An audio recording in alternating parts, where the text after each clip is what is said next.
Yeah, so I raised on Sunday Agenda the fact that initially when the federal government were discussing quarantining of overseas arrivals with the states, federal authorities were keener on remote locations being used. So there was not the prospect of leaks of COVID-19 like the ones which forced the Melbourne lockdown.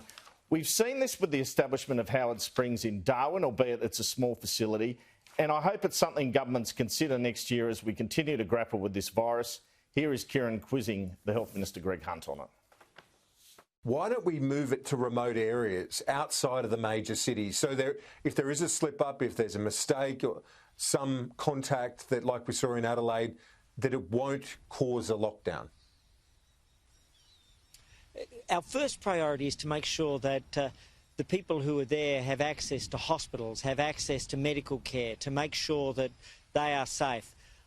Secondly, we've also had Jane Holton, one of the most distinguished public servants in Australian history, review the hotel quarantine, make recommendations. It's up to individual states and territories to do it. But we want to be careful about moving people around who might potentially be positive for vast distances to areas with services that may not be fully developed.